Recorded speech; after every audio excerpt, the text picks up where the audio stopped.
While I was closing a $13 million deal in Europe, my son sold my BMW to pay for a luxury trip to Bora Bora with his wife. When I returned, my daughter-in-law smiled smugly and said, "Now you'll have to ask me for rides." I responded with just 6 words. I bought a jet, not a car. The look on her face was worth every penny of the $7 million I'd just spent. Let me back up. My name is Isabel Reynolds, and at 58, I've spent my life building Reynolds Real Estate from a small local agency into an international powerhouse. If you're watching, please like and subscribe to the channel and tell me in the comments where in the world you're from. My husband Robert and I started the company together 35 years ago with nothing but determination and a small business loan. When he died 8 years ago from a sudden heart attack, I buried my grief in work, expanding our company further than we'd ever dreamed. The vintage BMW convertible had been Robert's final gift to me on our 30th anniversary, just 3 months before his death. "Something beautiful for my beautiful wife," he'd said, handing me the keys to the meticulously restored 1967 midnight blue convertible. For all those sunset drives we've always talked about taking, we only got to take 2 of those sunset drives before he was gone. I kept that car immaculate, driving it only on special occasions, Robert's birthday, our anniversary, days when I needed to feel him close. It wasn't just transportation. It was a tangible connection to the man who had been my partner in every sense of the word. The Milan deal had been in the works for 18 months, a mixed-use development that would put Reynolds Real Estate firmly on the European map. I'd flown over to handle the final negotiations personally, something I rarely did anymore since promoting Tyler to Chief Operating Officer 3 years ago. "You deserve this win, Mom," he'd said, hugging me at the airport. "Go close it. I'll handle everything here." Everything, apparently, included selling my most treasured possession without my knowledge or consent. I returned home triumphant, jet-lagged, but elated. The contract was signed, the press release scheduled, the champagne chilling in my office for the team celebration on Monday. I took an Uber from the airport, planning to surprise Tyler and his wife Olivia with the news over dinner. The first sign something was wrong came when I pulled into my driveway and saw the empty space in the garage where my BMW should have been. Probably in the shop, I thought, dismissing the momentary concern. Tyler sometimes arranged maintenance for me when I traveled, one of the few thoughtful things he still did without being asked. I let myself in, calling out as I entered the house. "Tyler? Olivia? I'm home." No answer, but I could hear voices from the back deck. I made my way through the house, noticing immediately that something felt off. Little things out of place, an unfamiliar shopping bag on the counter with a Bora Bora logo. Sunglasses I didn't recognize. When I stepped onto the deck, I found them lounging by the pool, Olivia's bronzed skin glowing with a fresh tan, Tyler nursing what appeared to be his 3rd or 4th beer, judging by the empties beside him. "Mom!" He startled, spilling beer down his shirt as he stood too quickly. "You're back early. We weren't expecting you until tomorrow." "I caught an earlier flight," I explained, accepting his awkward hug. "The deal closed faster than expected. Complete success." "That's great," he said, though his eyes wouldn't meet mine. Olivia didn't even stand, just lazily waved from her lounge chair. "Welcome back, Isabel." 3 years of marriage, and she still wouldn't call me anything warmer than my first name. Not Mom, not even Mrs. Reynolds. Just Isabel, like we were casual acquaintances at a cocktail party. "Where's my car?" I asked, the unease growing stronger. I didn't see the BMW in the garage. The silence that followed was answer enough. Tyler ran his hand through his hair, a nervous tic he'd had since childhood. "About that? There's something we need to discuss. We took a little trip while you were gone," Olivia interjected, sliding her designer sunglasses to the top of her head. "Bora Bora. It was divine. Want to see the photos?" Without waiting for my response, she thrust her phone into my hands, swiping through images of overwater bungalows, pristine beaches, and sunset cocktails. 2 full weeks. The best resort on the island.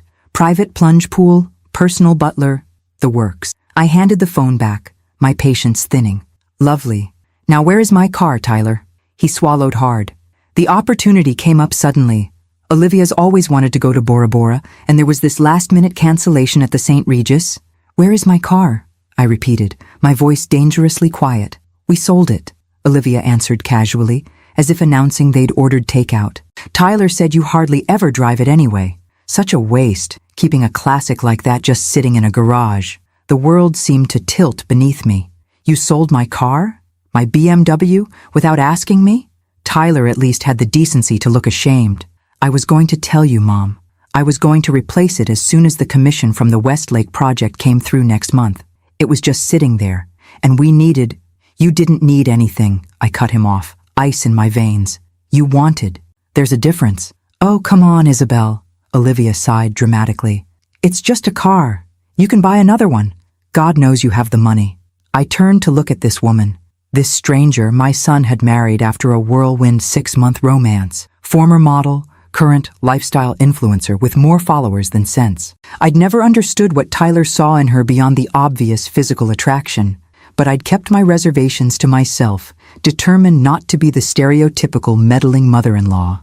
Perhaps that had been my first mistake. That, just a car, was the last gift my husband gave me before he died, I said quietly. Your father-in-law, Tyler, the man whose name is on the company that pays for your lifestyle. Tyler blanched. Mom, I'm sorry. I didn't think— No, you didn't think, I agreed. Who did you sell it to?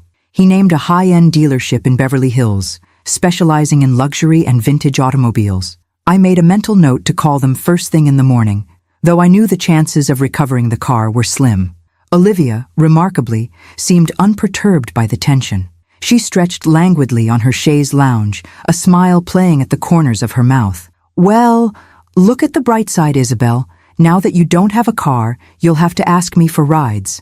The sheer audacity of it, the entitlement, the disrespect, momentarily took my breath away. In that moment, I saw with perfect clarity what I had allowed to happen. My grief over Robert, my guilt over working long hours during Tyler's childhood, my desperate desire to keep some semblance of family now that Robert was gone. All of it had led me to enable this behavior, to finance this lifestyle, to permit this disrespect. No more. Something must have shown in my face because Tyler took a step back. Mom? I smiled, a calm descending over me that I hadn't felt in years. Actually, I won't be asking for rides. Oh? Olivia raised a perfectly sculpted eyebrow. Planning to use Uber from now on? Or will you finally break down and hire a driver like we've been telling you to? Neither, I replied, picking up my purse. I bought a jet, not a car. The silence that followed was absolute. Even the birds seemed to stop chirping. A what? Tyler stammered. A jet. A Gulfstream G280, to be precise. The Milan deal required so much international travel that I decided it was time. It's being delivered next week. I turned toward the house. I'll be packing a few things. I've decided to spend some time at the Manhattan apartment while I reconsider certain arrangements. Olivia's smug expression had crumbled into open-mouthed shock. Tyler looked like he might be sick. Mom, wait, he called after me. What do you mean, reconsider arrangements? I paused at the door. It means, Tyler, that I'm reconsidering many things. Your position at the company, your living situation in my guest house, and most importantly, my willingness to fund a lifestyle that brings me nothing but disrespect in return. As I walked away, I heard Olivia's furious whisper, A jet? She bought a fucking jet and you sold her car for our vacation? For the first time since Robert died, I felt something like freedom unfurling within me. A jet, not a car. A future designed for my desires, not theirs. A life reclaimed, one boundary at a time. And I was just getting started. The Manhattan apartment felt like a stranger's home when I first walked in. I'd purchased it 5 years ago as an investment property and potential base for our East Coast expansion. But I'd only stayed here a handful of times, usually for quick business trips. The furnishings were elegant but impersonal, chosen by an interior designer with instructions to make it suitable for entertaining clients. Now, as I rolled my suitcase into the spacious foyer, I realized this place was exactly what I needed. A blank slate, no memories of Robert. No evidence of Tyler and Olivia's intrusion into my life. Just clean lines, empty spaces, and floor-to-ceiling windows overlooking Central Park. My phone had been ringing incessantly since I'd left California. Tyler mostly, with a few calls from Olivia and several from the office. I silenced it, not ready to engage with any of them yet. First, I needed to think, really think, about how I'd arrived at this point. I poured myself a generous glass of wine from the bottle I'd picked up on the way from the airport and settled onto the pristine white sofa, kicking off my shoes and looking out at the New York skyline as twilight descended. How had I allowed things to deteriorate so badly? When had my son transformed from the sweet boy who made me handprint Mother's Day cards into a man who would sell my most precious possession without a second thought? When had I become so desperate for family connection that I'd tolerate such blatant disrespect? The answers weren't comfortable, but as the wine loosened the tight knot of anger in my chest, I forced myself to confront them. After Robert died, I'd thrown myself into work as a shield against grief, inadvertently pushing Tyler away during a time when we should have been supporting each other. By the time I came up for air 2 years later, he'd dropped out of business school and was drifting between half-hearted entrepreneurial ventures, burning through his trust fund with remarkable efficiency. Instead of allowing him to face the natural consequences of his choices, I'd bailed him out, repeatedly.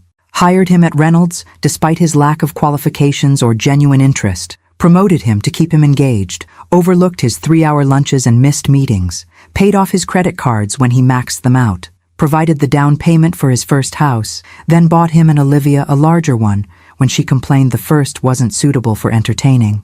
All because I couldn't bear to lose anyone else after losing Robert. And what had it gotten me? A son who felt entitled to sell my most treasured possession. A daughter-in-law who mocked me in my own home. A company where my authority was undermined by the special treatment I gave my increasingly incompetent son. My phone buzzed with a text message, briefly illuminating the screen before fading to black. Tyler. Mom, we need to talk. Please call me back. I can explain everything.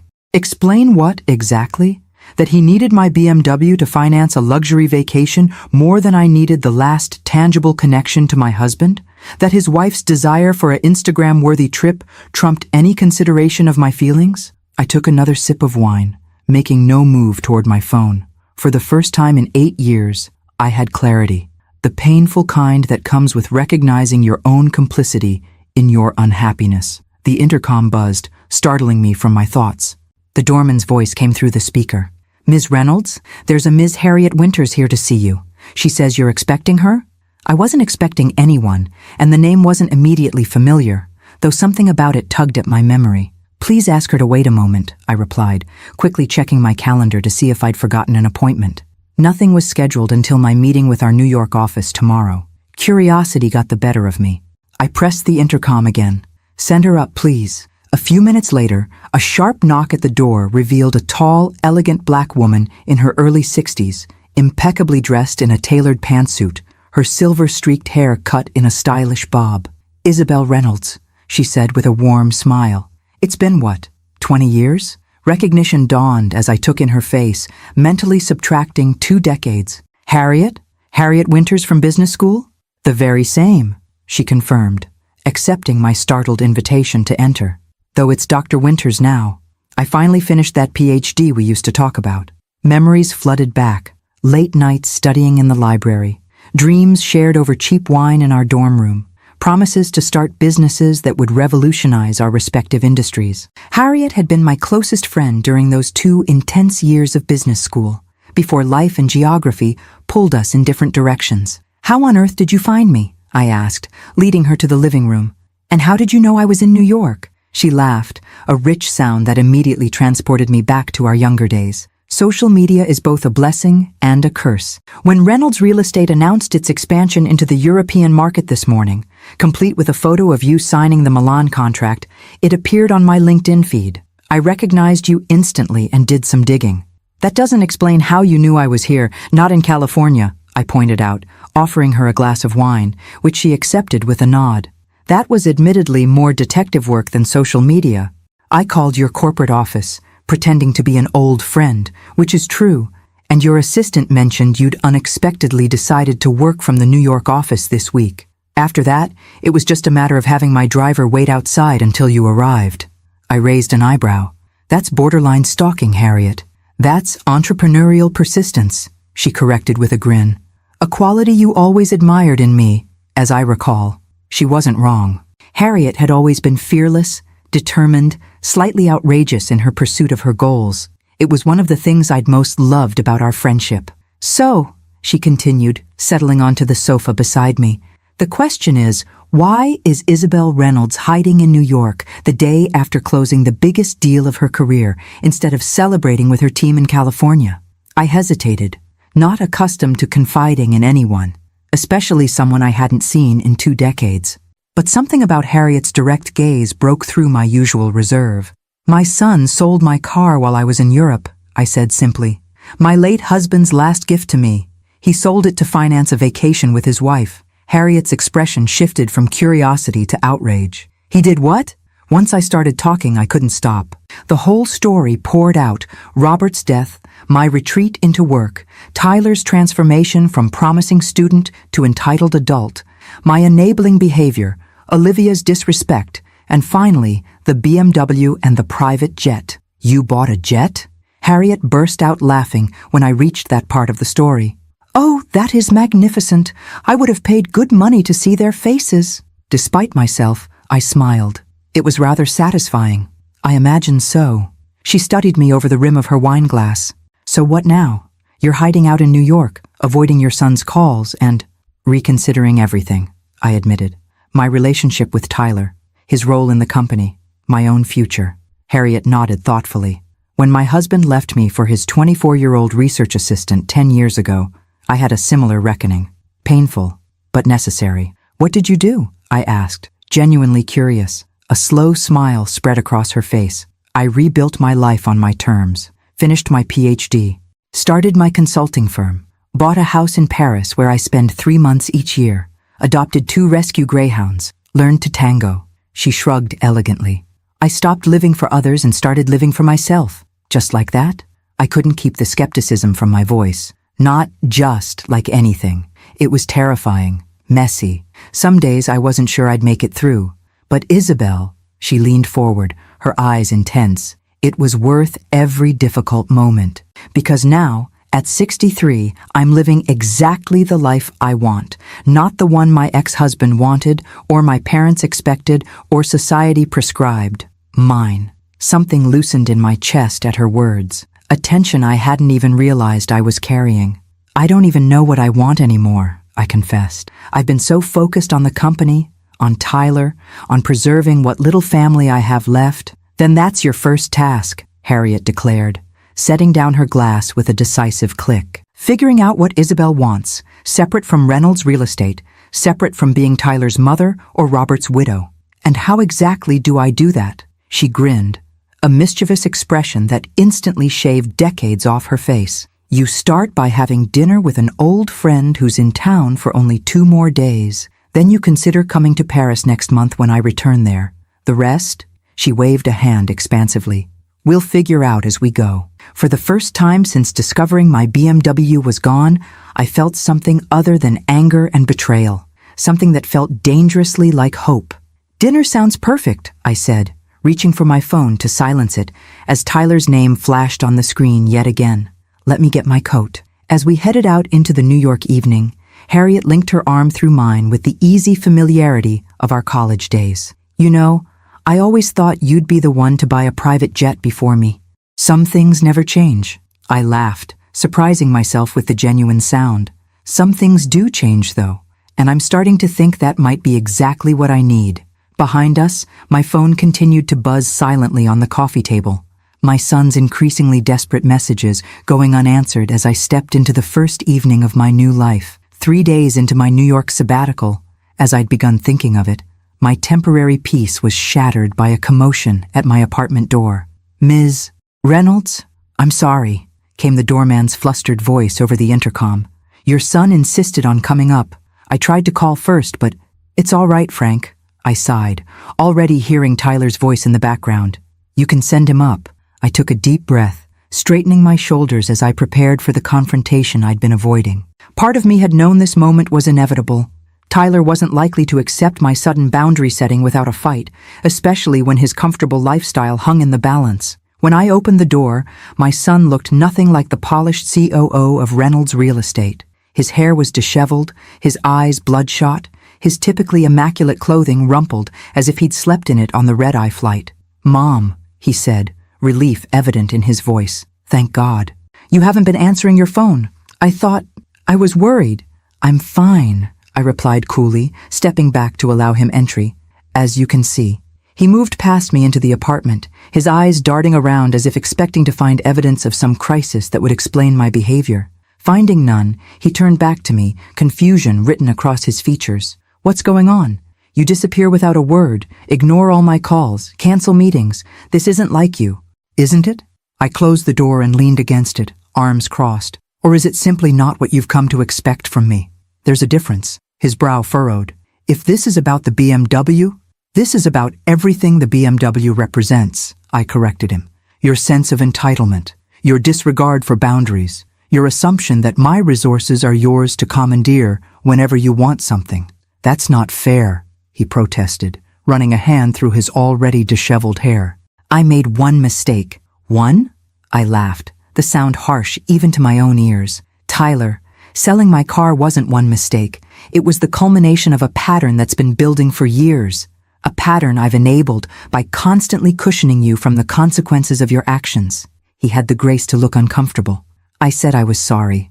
I'm going to make it right. I've already called the dealership, but they sold the BMW to a collector in Germany. I'm trying to track him down, offer to buy it back. That's not the point, I interrupted, moving past him into the living room. You can't undo this with money or apologies. Some things, once broken, stay broken. What are you saying? Alarm crept into his voice as he followed me. Mom, you're scaring me. I turned to face him fully. Good. You should be scared, because I've made some decisions that are going to significantly impact your life. His face paled. What decisions? Effective immediately. You're on unpaid leave from Reynolds. I've appointed Marissa Chen as interim COO. Marissa? He sputtered. My assistant? Your former assistant, I corrected. Who, by the way, has been covering for your incompetence for the past 2 years. The board voted unanimously this morning to approve her promotion. Tyler sank onto the sofa, looking stunned. You can't do this. I'm family. I'm your son, which is precisely why I should have held you to a higher standard, not a lower one. I remained standing, maintaining the physical and psychological advantage. You've been coasting on nepotism and my reluctance to admit that my son isn't qualified for his position. This is insane, he muttered, then looked up sharply. Wait, the board voted? You held a board meeting without me? I'm on the board. You were removed from the board yesterday, I informed him, keeping my voice steady despite the turmoil I felt. This confrontation was necessary but excruciating.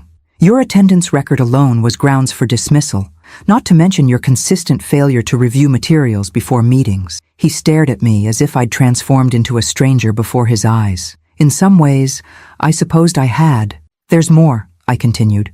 I've instructed my attorney to draw up eviction papers for the guest house. You and Olivia have 30 days to find alternative accommodation. You're kicking us out? His voice cracked with disbelief. Where are we supposed to go? How are we supposed to pay for it with me on unpaid leave? That's for you to figure out, I replied. Most adults manage to secure housing without their parents' assistance.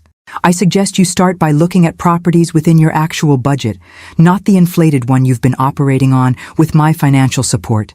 Tyler stood abruptly, anger replacing shock. This is about Olivia, isn't it? You've never liked her. You're punishing me because of her. This has nothing to do with Olivia, though her attitude certainly hasn't helped matters. I sighed, suddenly tired of the conversation. This is about me, finally recognizing that I've been hurting you by helping you. Real love sometimes means allowing people to face the natural consequences of their choices. Real love? He repeated incredulously. You call this love? Destroying my career? Making me homeless? Your career was your responsibility to build, not mine to provide. And you're hardly homeless. You're a 32-year-old man with an Ivy League education and a healthy trust fund. The fact that you're characterizing these basic adult expectations as some sort of cruel punishment only proves my point. He paced the room, agitation evident in every movement. This is temporary, right? Some kind of lesson you're trying to teach me? Once I've learned it, everything goes back to normal? The hopeful note in his voice nearly broke my resolve, triggering the maternal instinct to protect and comfort that had led me astray for so many years. But Harriet's words echoed in my mind. I stopped living for others and started living for myself. No, Tyler, this is the new normal. I will always love you as my son, but our relationship needs to evolve into one between independent adults, not provider and dependent. And if I refuse to accept this, he challenged, desperation edging his tone, that's your choice, but it won't change the reality of your employment status or housing situation. I moved toward the door, signaling that our conversation was concluding. I suggest you use your flight back to California to start planning your next steps. You're not coming back with me? No. I'm staying in New York for the foreseeable future. The Milan deal requires significant attention, and I've neglected our East Coast operations for too long. He stood rooted to the spot, looking lost in a way that tugged at my heart despite my determination. Mom, please, don't do this. We can work it out. I'll make it up to you. This isn't about making it up to me, Tyler. It's about you building a life that isn't dependent on my resources or approval. I opened the apartment door. I love you enough to stop enabling behavior that ultimately hurts both of us. Someday, I hope you'll understand that. Olivia's pregnant, he blurted out, desperation clear in his voice. We just found out. That's part of why we took the trip, to celebrate before telling everyone. You're going to be a grandmother. You can't just cut us off now. I froze, the news hitting me like a physical blow.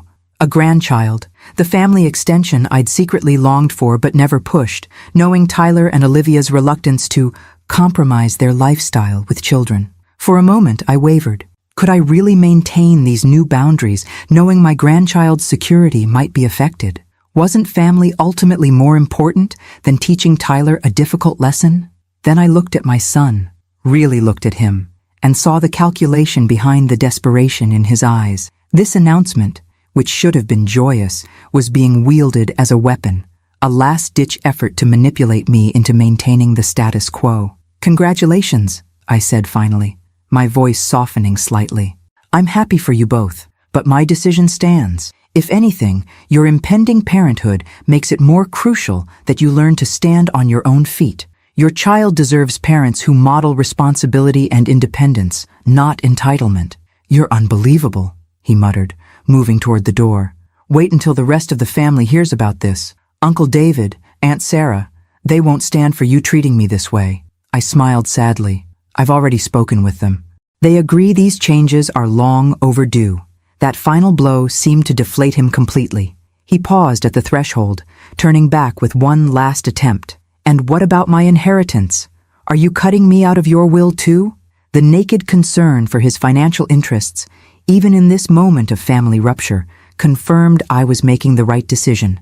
Painful though it was, that depends entirely on you, Tyler, on the man you choose to become from this point forward. I gestured to the elevator. Safe flight home. After he left, I leaned against the closed door, tears finally breaking free to stream down my face.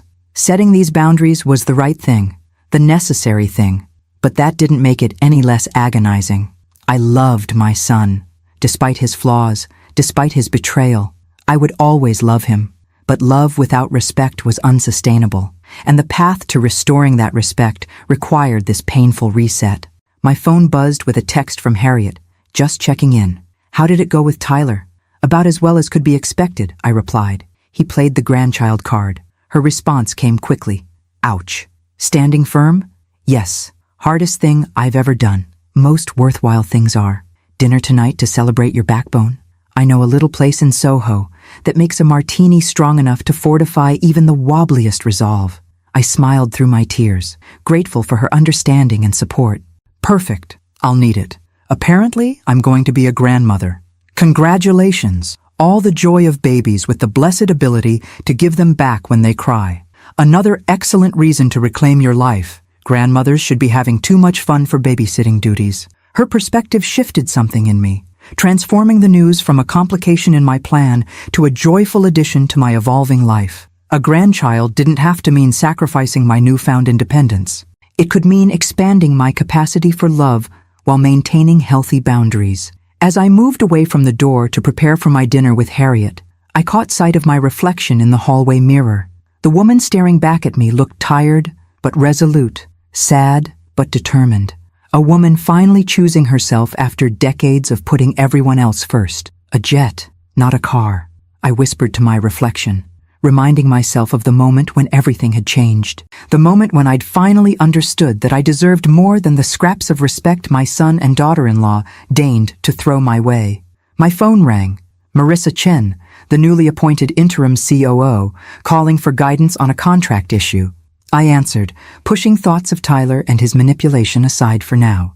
There would be time to process the emotional fallout of our confrontation later. Right now, I had a company to run, a new life to build, and a martini date with an old friend who understood exactly what I was going through. For the first time in 8 years, I felt like I was truly moving forward, not just going through the motions of a life shaped by grief and obligation. And despite the pain, despite the uncertainty, it felt like freedom. The martinis with Harriet proved to be exactly what I needed: strong, clarifying, and accompanied by the kind of unvarnished truth that only comes from someone with nothing invested in your decisions. We laughed more than I had in years, reminiscing about our business school days and catching up on the decades between. "You know what Robert would say about all this, don't you?" Harriet asked as we shared a decadent chocolate dessert. I tensed slightly at the mention of my late husband. "What? About damn time, Izzy," she said, perfectly mimicking Robert's gruff affection. "He always said you were too soft on Tyler." A surprised laugh escaped me. "He did?" "Every time we spoke, which wasn't often enough, but still." She pointed her fork at me. "He worried about it, Isabel. Worried that Tyler would never develop the backbone needed to run the company you two built." I stared at her, stunned. "Robert never said anything like that to me." "Of course not. You were already insecure about your parenting because of all the time you spent building the business. He didn't want to add to that." She shrugged.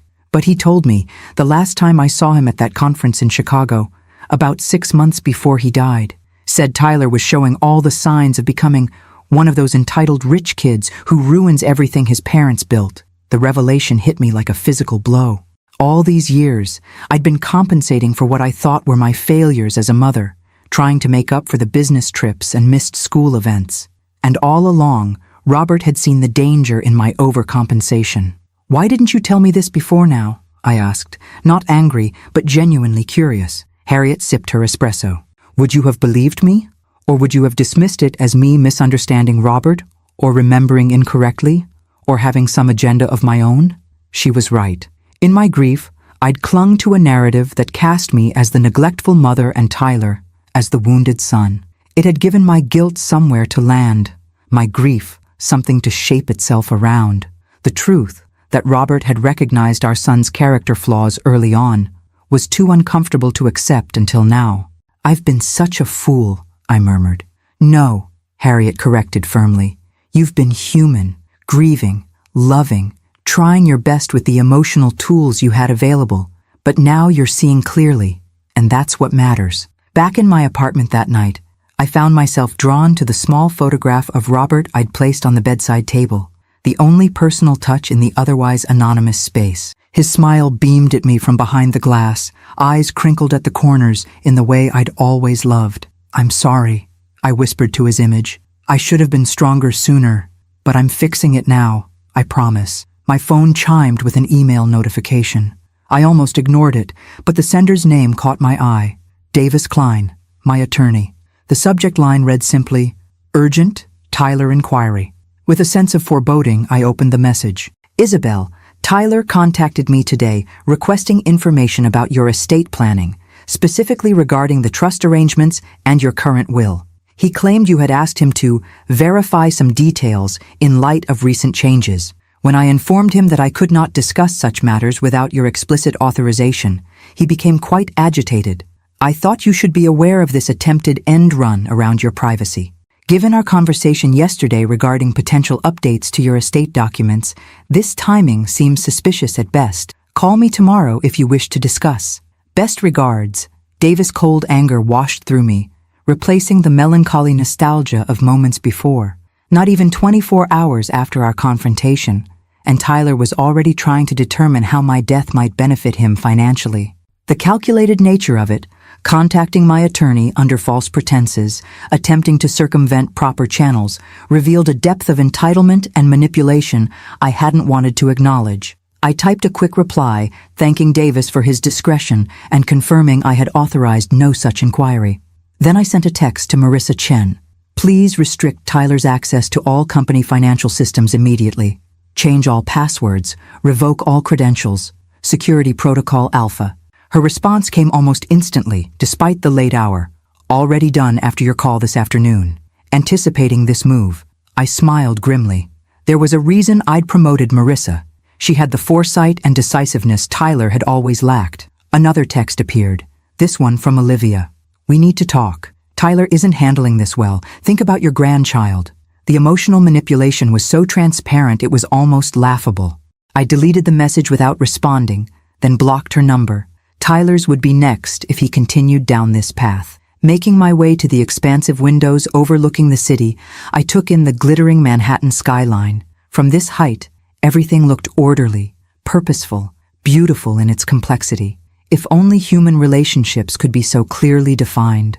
My reflection stared back at me from the glass, a woman at a crossroads, finally seeing the map clearly after years of fog. The pain of Tyler's betrayal, both the original sale of my car and this latest attempt to access my will, was still acute, but beneath it ran a current of something stronger.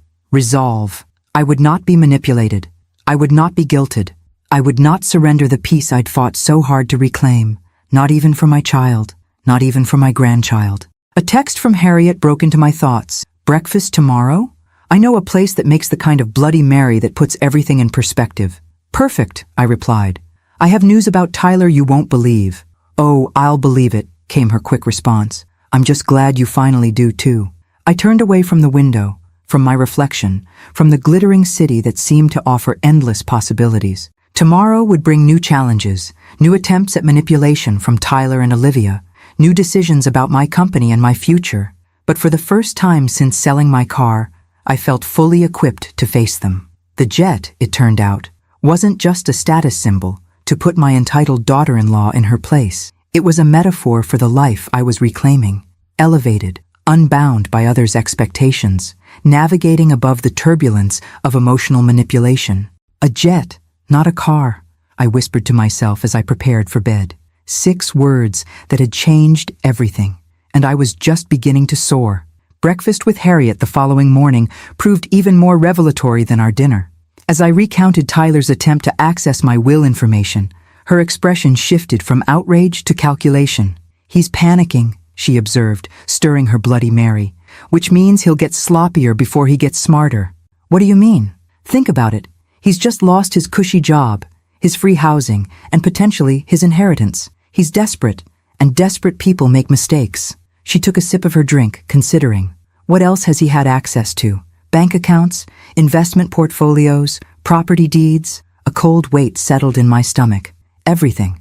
After Robert died, I added Tyler as a signatory on most accounts for emergency purposes. The properties are protected in the company name, but not all of them? Harriet guessed shrewdly. The house in Aspen is in my personal name, I admitted. Robert and I bought it before we created the corporate structure for asset protection. Harriet pulled out her phone and began typing rapidly. Call your bank now, and your investment manager. Right now, Isabel. Something in her tone brooked no argument. I stepped away from our table, making the calls with growing dread. By the time I returned, my hands were shaking. He tried to access my investment account this morning, I confirmed, sinking back into my chair. The manager flagged it because the request was for a 7-figure transfer to an unfamiliar account. Harriet nodded grimly. And the Aspen property?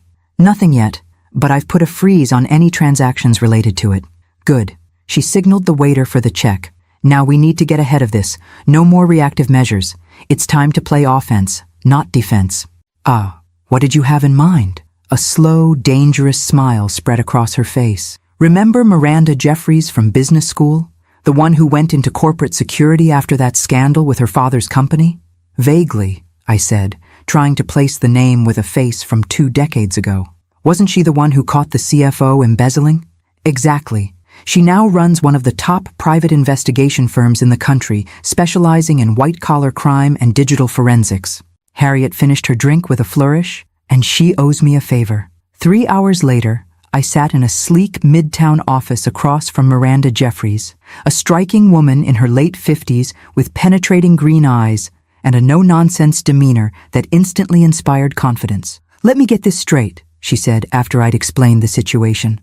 Your son sold your car without permission, potentially attempted to access your financial accounts without authorization, and tried to obtain information about your will under false pretenses?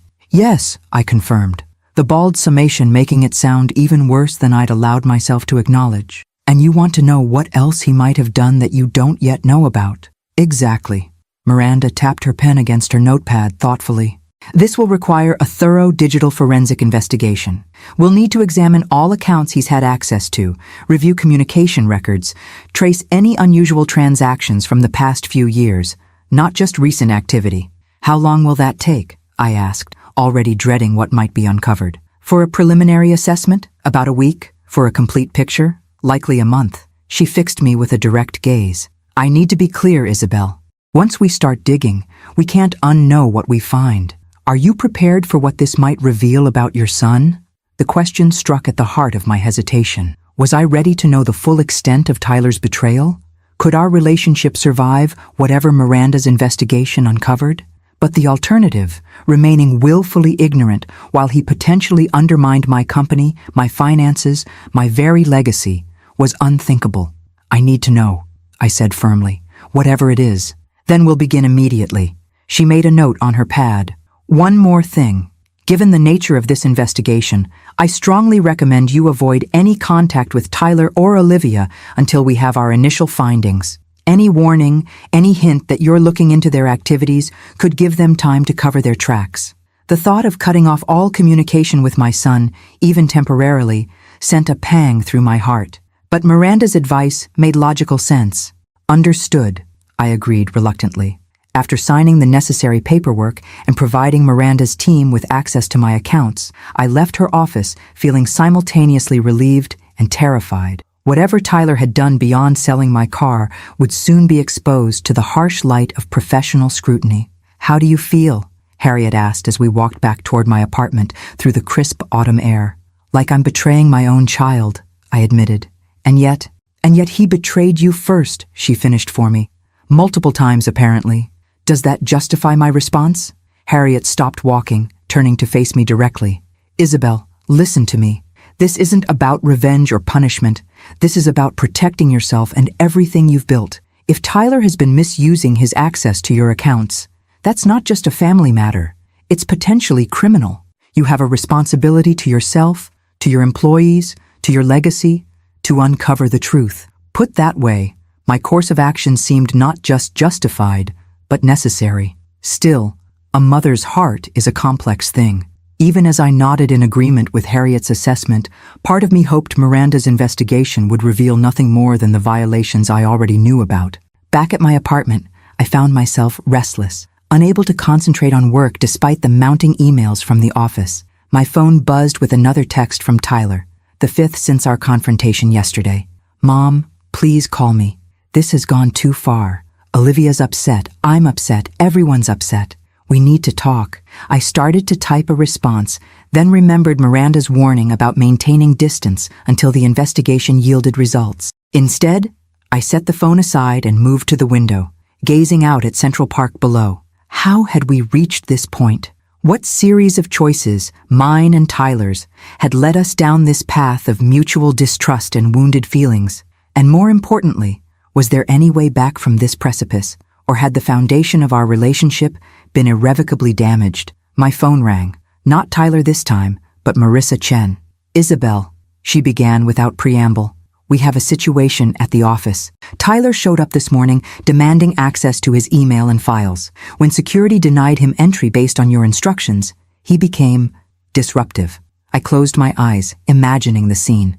Define disruptive. He threatened to call the police, claiming illegal termination. He told the staff you were having a mental breakdown triggered by grief over the car. And when that didn't work, he attempted to use his old key card to access the executive floor anyway. Her voice remained professional, but I could hear the underlying tension.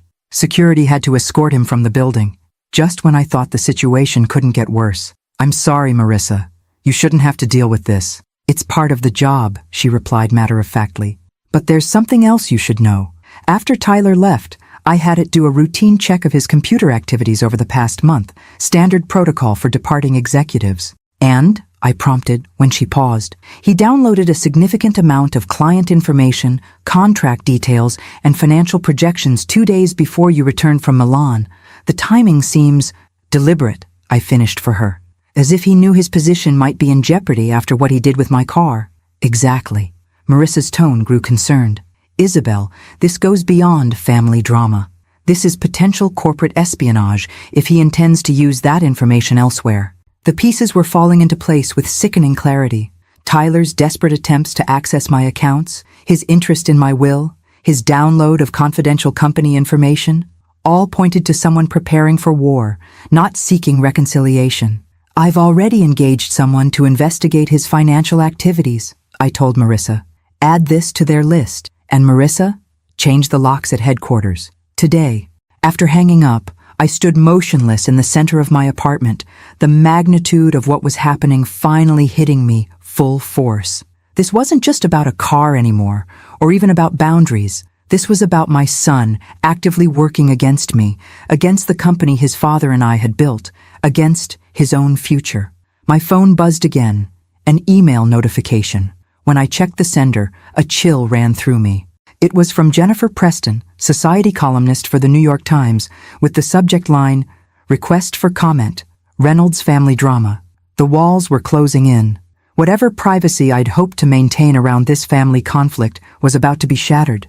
The question now was whether I would let Tyler control the narrative or whether I would fight back with the full force of the truth. For the first time in my life, I was facing the possibility that my son might not just be misguided or entitled, but actively malicious.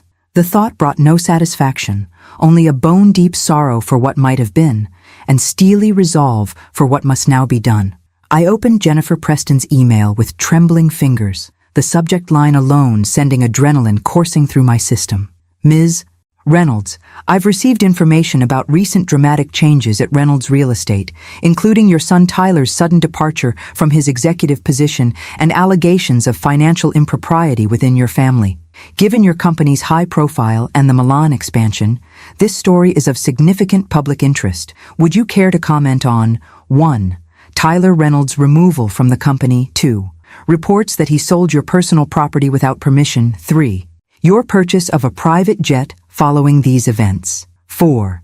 Rumors of an ongoing investigation into potential misappropriation of company resources. I'm filing this story for tomorrow's edition and would appreciate your response by 5 p.m. today. Regards, Jennifer Preston, Society and Business, New York Times. My first instinct was panic. The carefully constructed public image of Reynolds Real Estate, of our family, was about to be shattered on the pages of one of the world's most prominent newspapers. My second instinct, following close behind, was fury. There was only one way Jennifer Preston could have obtained this information so quickly. Tyler had gone to the press. My phone rang. Harriet. I just got a call from Jennifer Preston, she said without preamble. She's running a story about you and Tyler. I know, I replied, struggling to keep my voice steady. She just emailed me. This has Tyler's fingerprints all over it, Harriet observed, echoing my own conclusion. He's trying to control the narrative before you can. Classic damage control tactic, get your version out first. What am I supposed to do? If I respond, I legitimize her story. If I don't, Tyler's version stands unchallenged. You fight fire with fire, Harriet replied firmly. But strategically, not reactively. Meaning you don't just respond to her questions, you reshape the entire narrative. I could hear Harriet moving around, likely pacing as she formulated a plan. Preston isn't looking for the truth. She's looking for a juicy family scandal to sell papers. So give her something better. A story of corporate governance, of ethical leadership, of difficult decisions made to protect shareholders and employees. The wisdom of this approach immediately resonated. Tyler wanted a personal drama splashed across the society pages. I needed a business story on the financial pages. I'll need help crafting the response, I admitted. This isn't my area of expertise. Already on it, Harriet assured me. I'm contacting Anthony Ramirez, top crisis management consultant. Worked with 3 Fortune 500 CEOs during public relations disasters last year alone. He owes me a favor from when I helped his daughter get into Wharton. Harriet, I said, momentarily overwhelmed by her efficiency. I don't know how to thank you. "Thank me by stopping Tyler before he does any more damage," she replied. "This isn't just about your relationship anymore. This is about protecting your life's work." Within an hour, Anthony Ramirez had joined us in my apartment. A compact, intense man with salt and pepper hair and the focused demeanor of someone accustomed to navigating corporate battlefields. "First rule of crisis management," he began, setting up his laptop on my dining table. "Never let someone else define the story. Ms. Preston has framed this as a family drama. We need to reframe it as a corporate governance success story." "How exactly do we do that?" I asked, still struggling to see how my personal pain could be transformed into positive business news. "By emphasizing the systems that worked," Anthony explained. "Security protocols that identified unauthorized access. Corporate leadership making tough decisions to protect company interests. Succession planning that allowed for smooth transition during a difficult period." He began drafting a statement, fingers flying across the keyboard with practiced efficiency. "We won't deny what happened," he continued as he worked. "Denials just invite deeper investigation. Instead, we'll acknowledge the basic facts while redirecting the focus. Yes, your son is no longer with the company. Yes, there was an incident involving personal property. Yes, leadership changes were made. But these become evidence of Reynolds Real Estate's commitment to proper governance and accountability, not a tawdry family scandal." I watched over his shoulder as the statement took shape. Professional, measured, forward-looking. It acknowledged personnel changes in senior management and the implementation of standard security protocols following these changes, but provided no salacious details about my relationship with Tyler. "What about the private jet?" I asked. "That seems hard to spin as a corporate governance issue." Anthony smiled for the first time. "Actually, that's the easiest part. The expansion into European markets necessitated more efficient executive travel capabilities. The Milan deal was just the beginning of Reynolds' international growth strategy. The jet acquisition was a planned capital investment to facilitate this expansion, not an impulsive purchase or status symbol." I blinked, startled by how easily he had transformed what had been, in truth, a somewhat impulsive decision triggered by Olivia's smugness into a rational business strategy. "Is that ethical?" I questioned. "It feels like spinning the truth." "It's reframing, not spinning," he corrected. "The jet will be used for business travel to support your European expansion, won't it?" That part is true. The timing might have been influenced by personal factors, but the business justification is solid. By late afternoon, we had crafted a statement that acknowledged the basic facts while positioning Reynolds Real Estate as a company committed to proper governance, even when difficult personnel decisions involved family. Anthony also prepared me for a potential follow-up interview, drilling me on how to redirect probing personal questions back to business fundamentals. "Remember," he cautioned as he packed up his materials, "no matter what they ask, pivot to the strength of your leadership team, the success of the Milan deal, and the company's bright future. Personal details are off-limits. I don't comment on family matters should become your mantra." After he left, I sent the carefully crafted response to Jennifer Preston, then sat back, emotionally drained, but slightly more confident. Whatever story ran tomorrow would at least include my perspective, not just Tyler's narrative. "How are you holding up?" Harriet asked, pouring us each a glass of wine from a bottle Anthony had thoughtfully brought along. "Like I'm living someone else's life," I admitted. 2 weeks ago, I was in Milan closing the biggest deal of my career, excited to share the news with my son. Now I'm hiring private investigators and crisis management consultants to protect myself from him. "It's a lot," she acknowledged, "but you're handling it with more grace than most would." My phone buzzed with a text from Marissa. "Security system at headquarters updated. All locks changed. IT completing audit of Tyler's digital activities." I showed the message to Harriet. "The company at least is secure. Now I just have to worry about what else he might try personally." "Let Miranda's team handle that," Harriet advised. "You need to focus on running your company and preserving your public image. The rest will sort itself out." As if on cue, my phone rang. Miranda Jeffries. "Isabel," she began without preamble, "my team has found something you need to know about immediately. Are you somewhere private?" I put the phone on speaker so Harriet could hear. "Yes. What is it?" "We've been reviewing your financial records, focusing initially on accounts Tyler had direct access to. There's a pattern of irregular transfers from your personal accounts to an offshore LLC over the past 18 months. Small amounts initially, growing larger recently. The total is just over $2 million. The room seemed to tilt around me. $2 million? That's impossible. I would have noticed. The withdrawals were structured to avoid detection, Miranda explained. Timed to coincide with legitimate large transfers related to your business activities. When you're regularly moving millions between accounts, a few $100,000 here and there can blend into the background noise. An offshore LLC, Harriet repeated, her expression grim. That sounds like preparation, Miranda finished, setting up financial resources beyond easy reach. The pattern accelerated significantly 3 months ago, around the time you would have begun finalizing the Milan deal. The implications were staggering. Tyler hadn't just sold my car on impulse. He had been systematically siphoning money from my accounts for over a year, apparently preparing for, what? A clean break? Some kind of leverage play? Can we recover the funds? I asked, my voice sounding distant to my own ears. We're working on tracing the full chain of transfers, Miranda replied. But offshore accounts are designed specifically to make recovery difficult. I've alerted our financial crimes specialist, who's joining the investigation tomorrow. After hanging up, I sat in stunned silence, the magnitude of Tyler's betrayal finally sinking in. This wasn't a son making a thoughtless mistake. This wasn't even an entitled adult taking advantage of parental generosity. This was calculated theft on a massive scale. Isabel? Harriet's voice broke through my shock.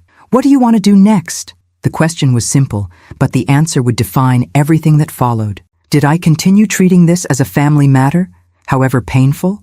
Or did I acknowledge what was becoming increasingly clear, that my son had crossed a line from which there might be no return?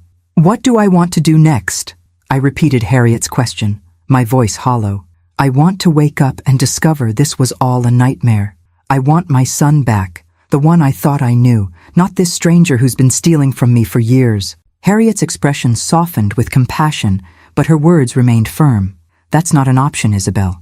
The question now is whether you're going to treat this as a family matter to be handled privately or a criminal matter to be handled by authorities. The stark choice hung in the air between us. $2 million.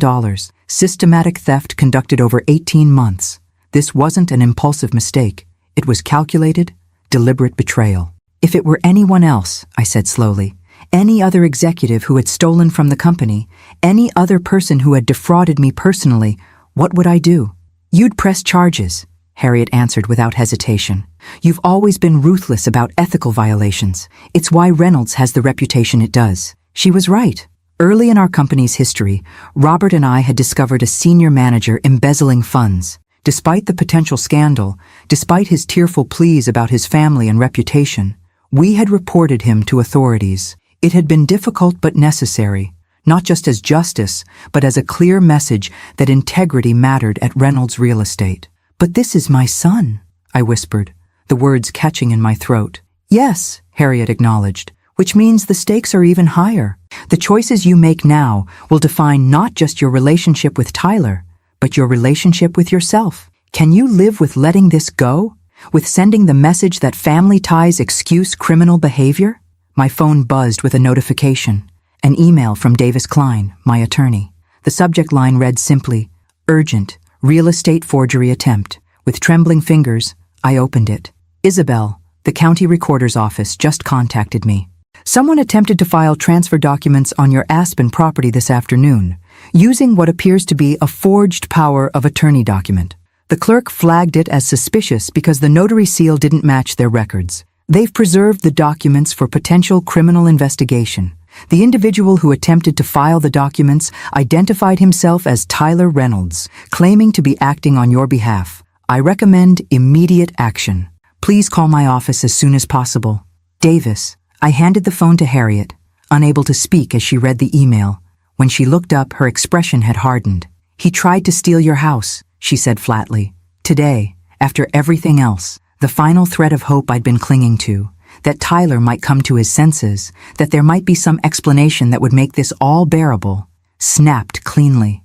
In its place arose a clarity I hadn't felt since discovering the BMW was gone. Call Miranda, I said, my voice steadier than I expected. Tell her to share all findings with the appropriate authorities. Call Davis and tell him to file whatever reports are necessary regarding the Aspen property. And call Anthony. We need to get ahead of this before it becomes public. Harriet nodded, already reaching for her phone. What about Tyler? He'll try to contact you once he realizes what's happening. Block his number, I replied. Block Olivia's too. Any communication can go through the attorneys from now on. As Harriet made the calls, I walked to the windows overlooking Central Park, watching dusk settle over the city. The pain in my chest was physical, as if something were being torn from me. In a way, it was. The identity I'd held for 32 years as Tyler's mother, as his protector and supporter, was being ripped away, replaced by something harder and colder. Victim, whistleblower, accuser. Yet beneath the pain lay something else. A bedrock of certainty that I was doing what needed to be done. Not out of vengeance, not out of anger, but out of respect for myself and the values I'd built my life around. My phone rang, a number I didn't recognize. I almost declined it, suspecting Tyler might be using someone else's phone to reach me, but something made me answer. Mrs. Reynolds, this is Detective James Morales, Financial Crimes Division, NYPD.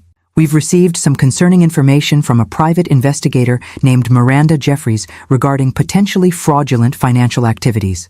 Would you be available to come to the station tomorrow morning to discuss this matter? Yes, I replied, surprised by the steadiness in my voice. I'll be there. And Detective, I believe I'll have additional information to share regarding attempted property fraud as well. After hanging up, I returned to the dining table where Harriet was finishing her calls. The momentum of events felt both terrifying and inevitable now, like standing at the crest of a wave about to break. It's done, Harriet said simply. Miranda is cooperating with authorities. Davis is filing reports about the Aspen property. Anthony is preparing a statement for when this becomes public. Thank you, I said, reaching across the table to squeeze her hand. For everything. Don't thank me yet, she replied grimly. This is just the beginning. Once the criminal process starts, it takes on a life of its own. Are you prepared for what that means? For seeing Tyler possibly arrested?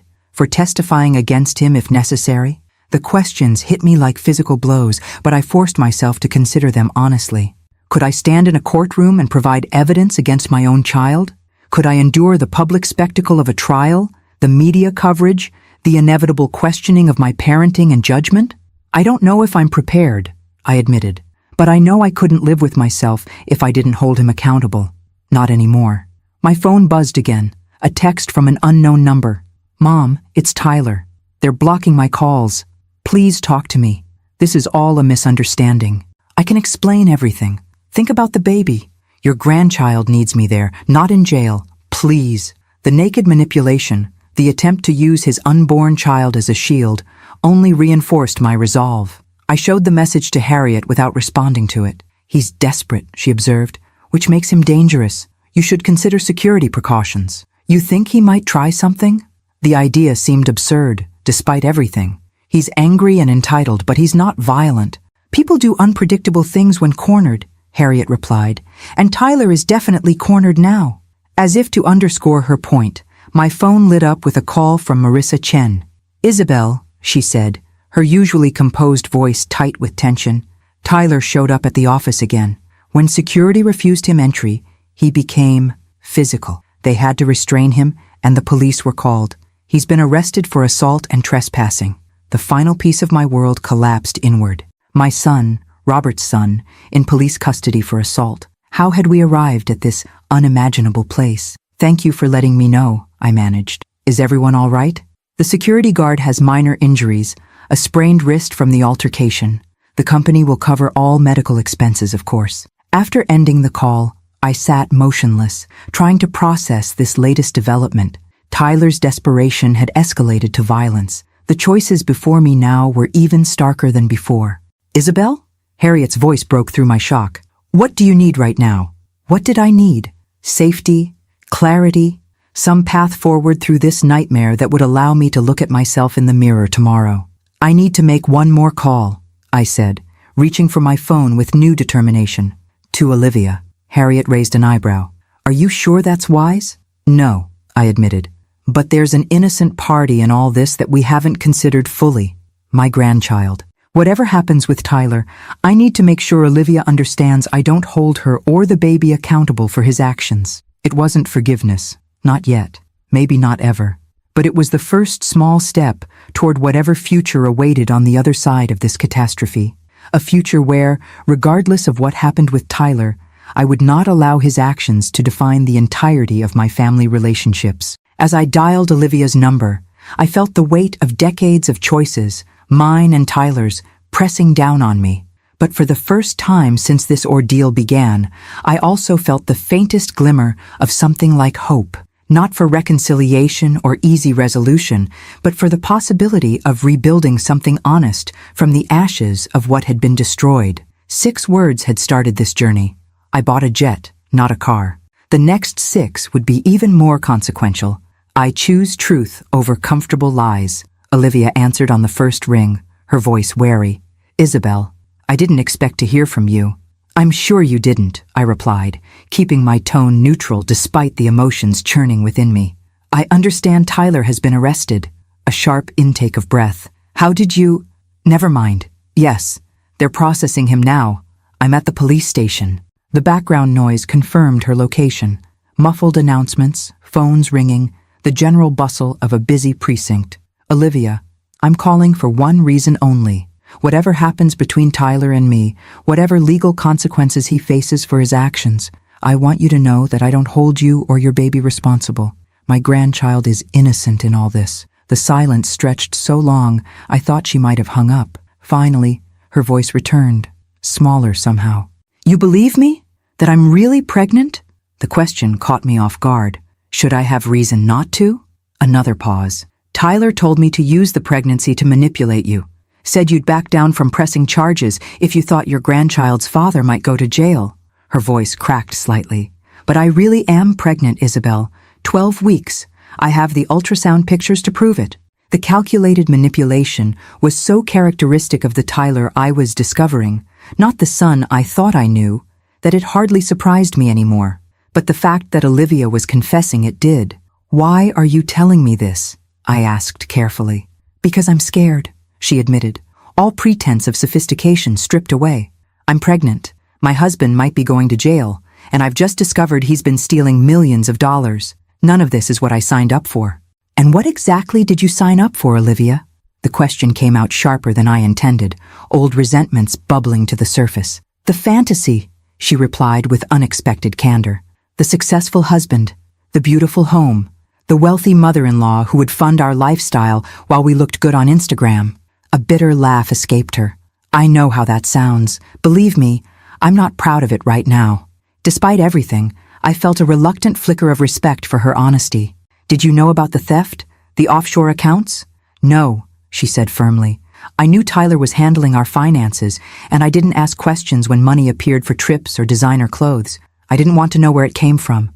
That was my mistake. It was the most authentic conversation we'd ever had. 3 years of strained politeness and mutual resentment had given way to raw truth in the crucible of crisis. What are you going to do now? I asked.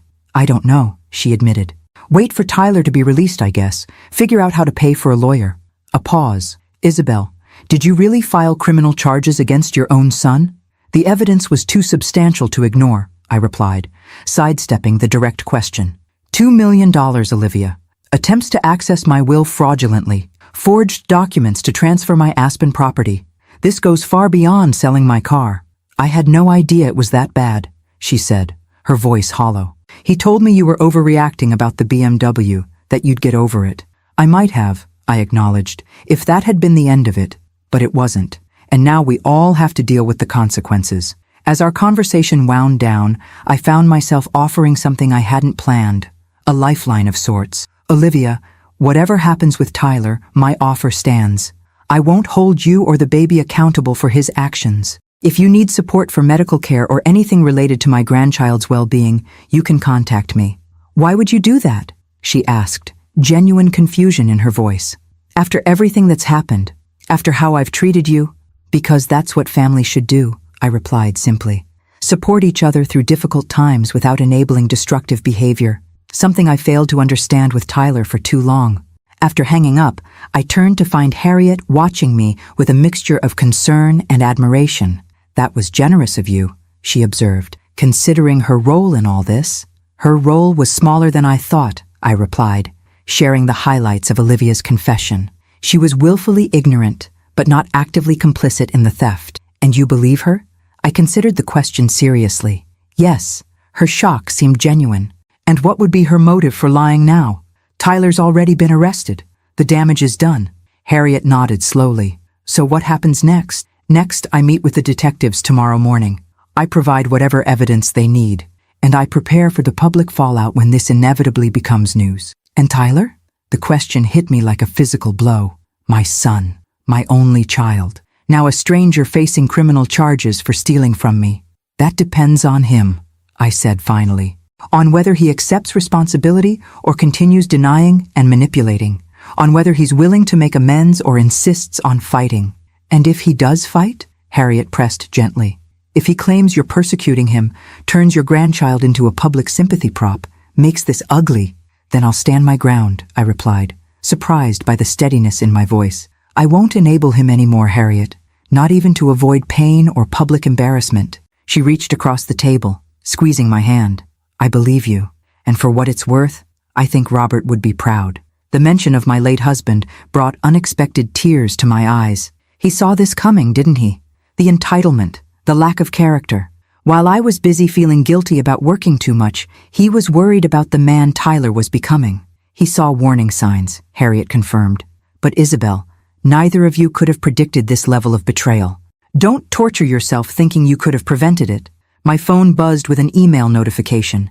Anthony Ramirez sending the draft statement he'd prepared for when news of Tyler's arrest became public. The subject line read, Reynolds, CEO upholds corporate integrity despite personal cost. The narrative transformation was skillful, positioning me as a leader of principle, unwilling to apply different standards to family than to anyone else in the organization. It mentioned the difficult decision to cooperate with authorities and emphasized Reynolds Real Estate's unwavering commitment to ethical business practices at all levels. Not a word about the personal devastation I was experiencing. Nothing about the sleepless nights ahead, the questioning of every parenting decision I'd ever made, the grief for the relationship that might never be repaired. Just clean corporate language that transformed my personal tragedy into a business ethics case study. It's good, I acknowledged, forwarding the statement to Marissa with instructions to release it if news of Tyler's arrest broke overnight. Professional, appropriate. But, Harriet prompted, hearing the reservation in my voice, but it feels like I'm erasing the human element. The fact that this is my son, not just some executive who violated company policy. You're not erasing it, Harriet countered. You're compartmentalizing it. The public doesn't need or deserve access to your personal pain. That belongs to you alone. As evening deepened into night, we made plans for the days ahead. Harriet would accompany me to the police station tomorrow. Anthony would handle media inquiries. Miranda would continue her financial investigation, now in cooperation with law enforcement. And I would somehow find the strength to face whatever came next. You should try to get some sleep, Harriet advised as she prepared to leave. Tomorrow will be challenging. I nodded, though I doubted sleep would come easily. Thank you, Harriet. I don't know how I would have navigated this without you. She embraced me tightly. That's what found family is for, Isabel. The people who choose to stand by you when blood ties get complicated. After she left, I moved to the window, gazing out at the city lights blinking in the darkness. Somewhere out there, my son was in a police holding cell, facing the consequences of choices I still couldn't fully comprehend. My daughter-in-law was alone and pregnant, her Instagram-perfect life suddenly shattered, and I was here, suspended between grief and resolve, between my identity as a mother and my integrity as a person. I bought a jet, not a car, I whispered to my reflection in the glass. 6 words that had changed everything. 6 words that had finally forced me to see the truth about my son, about myself, about the false peace I'd maintained through years of enabling. Whatever came next would be painful, but it would also be honest. And after decades of comfortable lies, that honesty, however difficult, felt like the first step toward healing. The morning dawned cold and clear, a crisp October day that belied the emotional storm I was weathering. I dressed carefully for my meeting with the detectives, choosing a conservative navy suit that projected composure I didn't feel. My fingers trembled slightly as I fastened pearl earrings, Robert's gift on our 25th anniversary. He should be here, I whispered to the empty room, a rare moment of vulnerability in the solitude of my apartment. He would know what to do, but Robert wasn't here.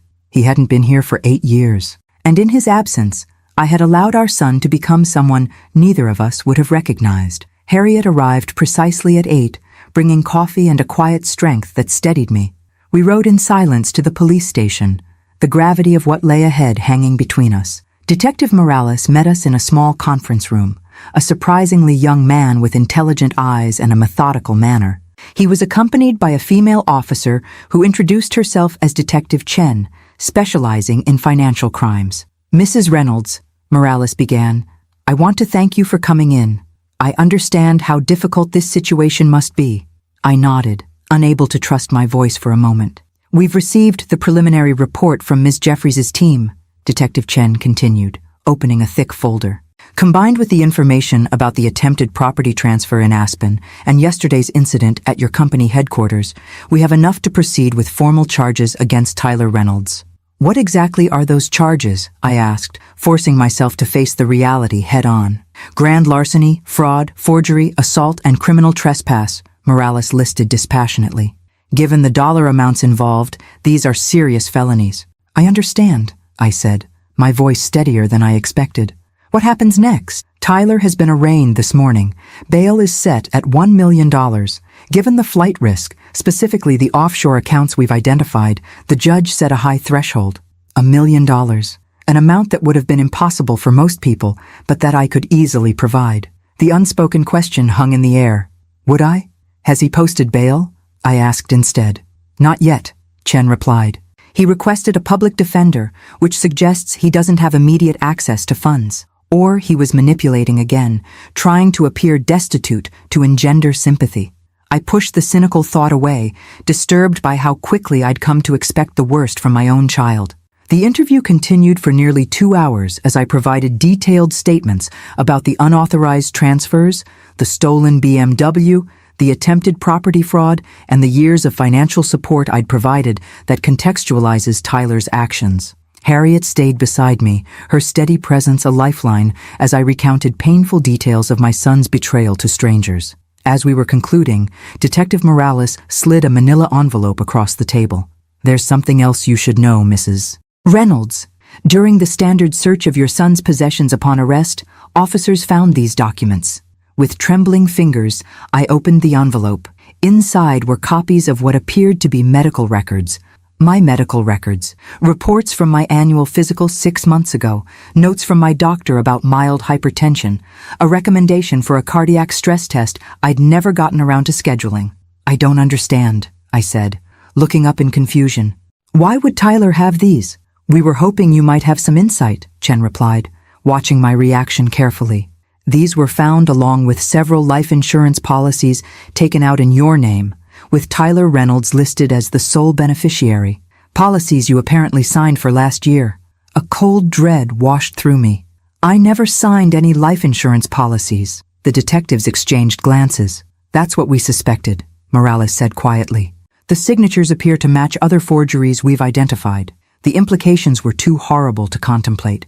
My son, my child, had not only been stealing from me, but potentially positioning himself to benefit from my death. We don't have evidence of any direct threat to your safety," Chen added quickly, seeing the color drain from my face. "But given these discoveries, we strongly recommend security precautions." I nodded mechanically, my mind still reeling from this final betrayal. "Of course." Outside the police station, I leaned against a concrete pillar, suddenly unsteady on my feet. Harriet gripped my elbow, supporting me. "Isabel, do you need to sit down?" "He was planning for my death," I said, the words tasting like ash. "My own son, gathering medical information, forging life insurance policies." "We don't know that for certain," Harriet cautioned, though her expression revealed her own shock. "There could be other explanations." But we both knew there weren't. Not really. Not when combined with everything else we'd discovered. My phone buzzed. A text from Olivia. "They're saying Tyler won't be released today. Bail is set at $1 million. I don't have that kind of money." What should I do? What indeed? Post bail for a son who had systematically betrayed me, who might have been contemplating worse, or leave him in jail, knowing he was still my child, still the baby I had held in my arms 32 years ago. You don't have to decide this minute, Harriet reminded me gently. Take some time, process what we just learned. I nodded, grateful for her wisdom. This decision couldn't be made from shock or emotion. It required the same clear-eyed assessment I'd bring to any critical business judgment. As we walked to the waiting car, a familiar voice called my name. Turning, I saw Olivia hurrying toward us, her designer handbag incongruous against the grim backdrop of the police station. "Isabel, please," she said, slightly breathless. "I need to talk to you." "This isn't a good time, Olivia," Harriet interjected, moving protectively closer to me. "It's important," Olivia insisted, her usual polished confidence replaced by genuine distress. "It's about Tyler, about things I found after he was arrested." Something in her expression gave me pause. "What things?" She glanced around nervously. "Not here. Can we go somewhere private?" 20 minutes later, we sat in a quiet corner of a nearby cafe, Olivia's hands trembling slightly as she placed a folder on the table between us. "I found these hidden in Tyler's home office last night," she said, pushing the folder toward me. "Behind the false bottom of a desk drawer, I was looking for our insurance information and found this instead." Inside were more documents, printouts of offshore account statements, records of transfers, and most disturbingly, a detailed inventory of my assets, complete with notes about which ones could be liquidated quickly and which might require more time. "There's more," Olivia said, her voice barely above a whisper. "Bank statements showing large transfers to someone named Marcus Fletcher over the past year." I looked him up. He's a disbarred attorney with fraud convictions. I stared at the evidence of my son's methodical betrayal, each page revealing a depth of calculation I still struggled to comprehend. "Why are you showing me this?" I asked finally, looking up to meet Olivia's gaze. "Because I need you to understand that I didn't know," she replied, tears filling her eyes. "I knew Tyler was financially irresponsible. I knew he depended on you too much. But this," she gestured at the documents, "this level of deception, of planning, I had no idea." For the first time, I truly believed her. The shock and betrayal in her expression mirrored what I'd felt discovering the BMW was gone. That initial moment when the foundation of trust crumbles, revealing something rotten beneath. "What will you do now?" I asked. She placed a protective hand on her still flat stomach. "I don't know. I can't stay with someone who would do this, but I can't pretend the baby doesn't change things either." She hesitated. "Isabel, I've been offered a modeling contract in London. 3 months of work starting next week. I was going to turn it down, but now, you're considering taking it," I finished for her. "Getting away while you figure things out." She nodded, relief evident that I understood. "Would that make me terrible? Leaving while he's facing charges?" "No," I said, surprising myself with the certainty in my voice. "It would make you smart, self-protective, something I wish I'd been earlier with Tyler." Our eyes met in a moment of unexpected connection. Two women betrayed by the same man, trying to navigate the aftermath with whatever dignity we could salvage. "What about the bail?" she asked tentatively. "Are you going to post it?" The question I'd been avoiding crystallized before me. Was I willing to help Tyler avoid the immediate consequences of his actions?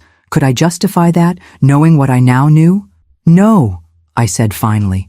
"I'm not posting bail. Tyler needs to understand that some bridges, once burned, can't be easily rebuilt." Olivia nodded, something like respect flickering in her eyes. "I understand. And Isabel, thank you for not hating me for my part in all this, for thinking of the baby despite everything." As she gathered her things to leave, I made an impulsive decision. The offer I made yesterday, about supporting you and the baby regardless of what happens with Tyler, it still stands. Including help with getting to London, if that's what you decide. "Why would you do that?" she asked, echoing her question from our phone conversation. "Because moving forward requires breaking destructive patterns," I replied, "and because my grandchild deserves a fresh start, unburdened by their father's mistakes." After Olivia left, Harriet rejoined me, having tactfully given us privacy for our conversation. "Well?" she prompted. What did she want? I showed her the documents, watching her expression shift from curiosity to shock to grim understanding. "So now we know," she said finally. "This wasn't impulsive, wasn't a mistake, was premeditated," I finished, "calculated, strategic." I took a deep breath, the weight of certainty settling over me, and now I know exactly what I need to do next. That evening, Alone in my Manhattan apartment, I faced the hardest decision of my life. The evidence was overwhelming, the betrayal complete. My son, the baby I had nursed, the child I had raised, the man I had enabled, had systematically stolen from me while potentially preparing for worse. The documents Olivia had discovered left no room for doubt or rationalization. I moved to my desk and opened my laptop, pulling up the document I'd been avoiding all day. The formal statement prepared by Davis Klein outlining my decision regarding Tyler's criminal case. It required only my signature to become official, my consent to fully cooperate with prosecutors, to testify if necessary, to stand against my own son in the interest of justice. My hand hovered over the keyboard, memories flooding through me unbidden. Tyler at 5, proudly showing me a drawing of our family. Tyler at 12, falling asleep against my shoulder on a rare evening when I'd made it home in time for bedtime stories. Tyler at 18, handsome in his graduation robe, the future still bright with promise. Where had that boy gone? At what point had he transformed into this stranger who could meticulously plot against his own mother? And how had I been so blind to it? My phone rang. Marissa Chen with an update from the office. The Milan expansion team needed decisions on staffing. The board wanted a statement about leadership transition plans. Life and business continued, regardless of my personal crisis. I'll send my recommendations tonight, I promised, grateful for the distraction of work, for problems that had clear solutions, unlike the moral quagmire of my family situation. After hanging up, I returned to the document, awaiting my electronic signature. The cursor blinked steadily, patient and indifferent to my turmoil. With a deep breath, I signed my name, formalizing my position. I would not shield Tyler from the consequences of his actions, no matter how painful the process. The moment I sent the document, a strange calm settled over me. Not peace. I was far from peace, but clarity. The path forward was difficult, but necessary. I would face whatever came next with the same resilience that had carried me through Robert's death, through building my company, through all the challenges that had shaped my life. My phone rang again, a number I didn't recognize. I almost let it go to voicemail, exhausted by the day's emotional demands, but something compelled me to answer. Mrs. Reynolds, this is Dr. Samuel Matthews from Bellevue Hospital. Your son, Tyler Reynolds, was brought in about an hour ago. My heart seemed to stop. What happened? Is he all right? He attempted self-harm while in custody, the doctor explained, his voice carefully neutral. The injuries are not life-threatening, but he's been placed on psychiatric hold for evaluation. I'll be right there, I said automatically, already reaching for my coat. Mrs. Reynolds, the doctor continued, I should warn you, he's specifically requested that you not be allowed to visit. He's an adult, so legally we must respect his wishes. The rejection stung, even after everything. I understand, but I'd like to come anyway, just to speak with his doctors if possible. Of course, ask for me when you arrive. The hospital corridors were harshly lit, antiseptic and impersonal, a fitting backdrop for this latest chapter in our family tragedy. Dr. Matthews met me in a small consultation room, his expression compassionate but professional. Mr. Reynolds is stable, he assured me. The attempt appears to have been more a cry for help than a serious suicide attempt, but we're taking all necessary precautions. Has he said anything? About why? I asked, though I already knew the answer. He's been speaking with our staff psychiatrist. Apparently, he learned today that additional charges were being filed related to identity theft and fraud. Something about life insurance policies? The doctor's questioning tone invited explanation, but I simply nodded, unwilling to detail the full scope of Tyler's betrayal to a stranger. Can I at least see him, even if he won't speak to me? Dr. Matthews hesitated. I can allow you to observe briefly from the nurse's station. Sometimes just seeing that family as present can be beneficial, even if the patient isn't ready for direct interaction. From behind the glass partition, I watched my son lying in a hospital bed, wrists bandaged, staring blankly at the ceiling. He looked smaller somehow, diminished, nothing like the confident executive who had once carried my hopes for the future of Reynolds Real Estate. Nothing like the smug son who had announced selling my BMW with casual entitlement. Just a lost, broken man facing the wreckage of choices he couldn't undo. I pressed my palm against the cold glass, the closest I could come to touching him. Despite everything, the theft, the lies, the calculated betrayal, he was still my child. My love for him remained, transformed, but undestroyed by his actions. Mrs. Reynolds? A different voice interrupted my vigil. I turned to find a woman in her 60s with silver hair and kind eyes. I'm Dr. Eleanor Winters, the attending psychiatrist. I've been speaking with your son. How is he? Really? Confused, angry, scared. She gestured toward a nearby seating area. May we talk for a moment? Once seated, she continued. Tyler has shared some of what's happened. The criminal charges, the evidence you've provided to authorities. He feels betrayed. He feels betrayed? I couldn't keep the incredulity from my voice. After what he's done? I'm not defending his actions, Dr. Winters clarified. I'm simply sharing his emotional perspective. In his mind, families should protect each other absolutely, regardless of behavior. The distortion was so profound, it momentarily took my breath away. Even when that behavior includes systematic theft and fraud, forged documents, potential life insurance fraud. As I said, I'm not defending it, just helping you understand where he is mentally right now. She studied me carefully. The question is, where are you? What do you hope for going forward? The simple question caught me off guard. What did I hope for? Reconciliation seemed impossible given the depth of betrayal, yet permanent estrangement from my only child felt equally unbearable. I want justice, I said finally, but I also want healing. I just don't know if both are possible. Dr. Winters nodded thoughtfully. They can be, but it's a long road, one that requires accountability first, reconciliation later, if ever. And it depends entirely on whether Tyler can acknowledge what he's done, not just the legal consequences, but the emotional damage. And will he? Can he? I asked, desperate for some professional insight into my son's capacity for genuine change. I don't know, she admitted. That's for him to decide.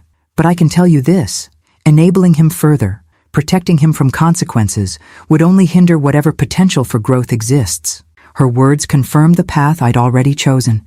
Difficult though it was, I would not bail Tyler out, literally or figuratively. I would not retract my cooperation with authorities. I would not pretend his betrayal was anything less than what it was. But I would also not close the door completely on some future reconciliation, should he ever truly face his actions and seek to make amends. As I left the hospital that night, the crisp autumn air filled my lungs, bringing with it a sense of possibility that had been absent in the suffocating aftermath of Tyler's betrayal. Tomorrow I would fly to Milan to personally oversee the next phase of our European expansion. Next month, I would visit Harriet in Paris, my first real vacation in years. And in the spring, God willing, I would welcome a grandchild, a new beginning amid so many painful endings. My phone buzzed with a text from Marissa. The jet is scheduled for final inspection tomorrow, ready for its first official flight whenever you are. I smiled, remembering the 6 words that had started this journey of painful discovery and unexpected liberation. I bought a jet, not a car. Simple words spoken in a moment of righteous anger, yet they had catalyzed a transformation I could never have anticipated. They had forced me to see the truth about my son, about my own enabling behavior, about the woman I wanted to be going forward. As I slid into the waiting car, I caught a glimpse of my reflection in the window, tired but resolute, sadder but wiser, wounded but unbroken. The path ahead was uncertain, filled with legal proceedings, public scrutiny, and difficult emotions still to be processed. But for the first time since discovering my BMW missing, I felt genuinely optimistic about the future. My future, shaped by my choices, lived on my terms. Whatever happened with Tyler, whatever challenges awaited, I would face them with the clarity that comes from finally choosing truth over comfort, integrity over appearances, self-respect over enabling. The jet, after all, was just the beginning. The real journey was the one I had begun inside myself, a journey toward authenticity, toward boundaries, toward a life reclaimed from the shadows of grief and guilt. And despite everything, I was ready to soar. Thank you very much for watching. Share with those who also like stories, subscribe, and tell me in the comments if you liked my story. Cheers.